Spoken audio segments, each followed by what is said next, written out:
Assalamualaikum warahmatullahi wabarakatuh. Perkenalkan, nama saya Dewi Sabrina Pujana. Saya dari kelas Psikologi B.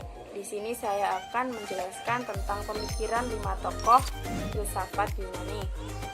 Oke, tokoh yang pertama ialah Thales.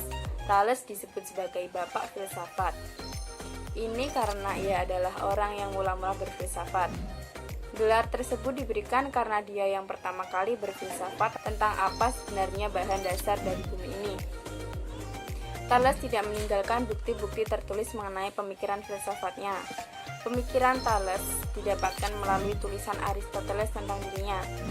Aristoteles mengatakan bahwa Thales adalah orang yang pertama kali memikirkan tentang asal mula terjadinya alam semesta. Karena itulah Thales juga dianggap sebagai perintis filsafat alam. Thales menyatakan bahwa air adalah prinsip dasar segala sesuatu. Air menjadi pangkal, pokok, dan dasar dari segala-galanya yang ada di alam semesta.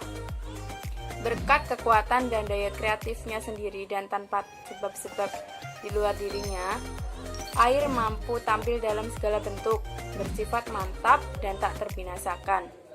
Argumentasi Thales terhadap pandangan tersebut adalah bagaimana bahan makanan dan semua makhluk hidup mengandung air, dan bagaimana semua makhluk hidup juga memerlukan air untuk hidup.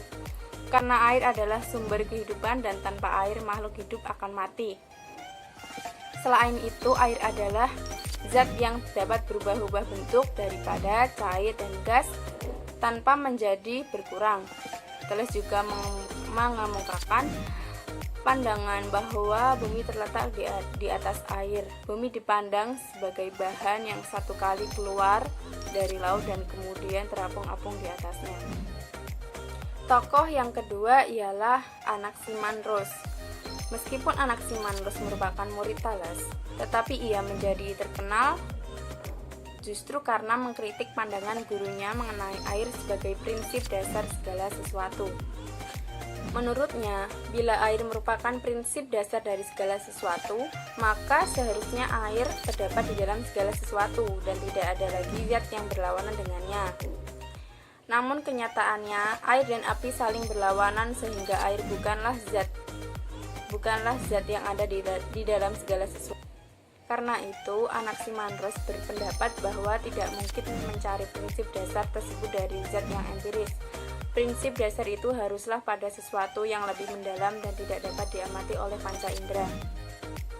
Anaximandros mengatakan bahwa prinsip dasar segala sesuatu adalah tu apeiron. Tu apeiron berasal dari bahasa Yunani yang merupakan gabungan a dan teras yang berarti tanpa batas. Ia merupakan suatu prinsip abstrak yang menjadi prinsip dasar segala sesuatu. Ia bersifat ilahi, abadi, dan tak terubahkan, dan meliputi segala sesuatu. Dari prinsip inilah berasal segala sesuatu yang ada di dalam jagat raya sebagai unsur-unsur yang berlawanan, yang panas dan dingin, yang kering dan yang basah, malam dan tenang. Kemudian pada prinsip ini juga semua pada akhirnya akan kembali. Menurut Anaximandros, dari tu apeiron berasal dari sesuatu yang berlawanan, yang terus berperang satu sama lain. Yang panas membalut yang dingin sehingga yang dingin itu terkandung di dalamnya. Dari yang dingin itu terjadilah yang cair dan beku. Yang beku inilah kemudian menjadi bumi. Api yang membalut yang dingin itu kemudian terpecah-pecah pula. Pecahan-pecahan tersebut terus berputar-putar, kemudian terpisah-pisah sehingga terciptalah matahari, bulan, dan bintang-bintang. Bumi dikatakan berbentuk silinder yang lebarnya 3 kali lebih besar dari tingginya. Bumi tidak jatuh karena kedudukannya berada pada pusat jagat raya. Anaximandros menyatakan bahwa bumi pada awalnya dibalut oleh udara yang basah. Karena berputar terus-menerus, maka berangsur-angsur menjadi kering. Akhirnya tinggallah udara yang basah itu sebagai laut pada bumi. Tokoh yang ketiga ialah Anaximenes. Anaximenes berpendapat bahwa udara sebagai prinsip dasar segala sesuatu. Pemikiran dari Anaximenes cenderung lebih berbicara tentang filsafat alam, yakni menjadi prinsip dasar segala sesuatu.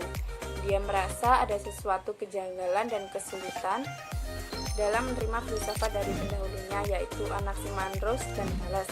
Salah satu kesulitan untuk menerima filsafat Anaximandros tentang Zoopeiron, ia tak dapat menerima pandangan Zoopeiron yang metafisik adalah sebagaimana menjelaskan hubungan saling mempengaruhi antara metafisik dan fisik.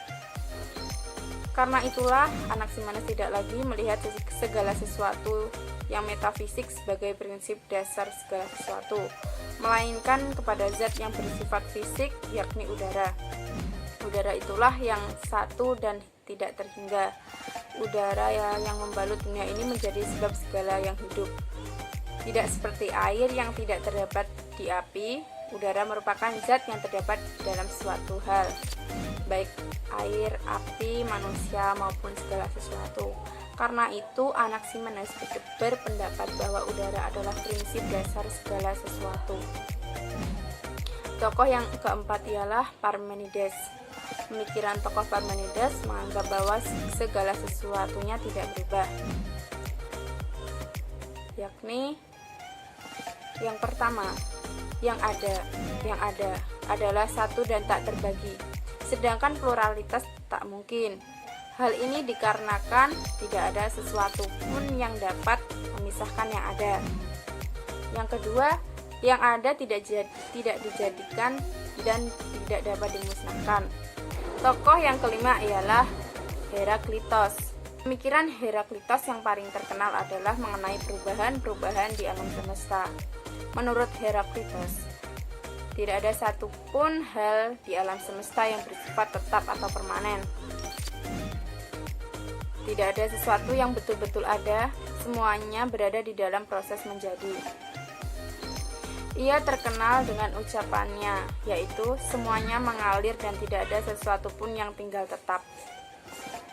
Heraklitos disebut sebagai filsuf dialektis pertama di dalam sejarah filsafat. Oke, demikian penjelasan dari saya. Apabila ada kurang lebihnya, saya mohon maaf yang sebesar-besarnya. Wassalamualaikum warahmatullahi wabarakatuh.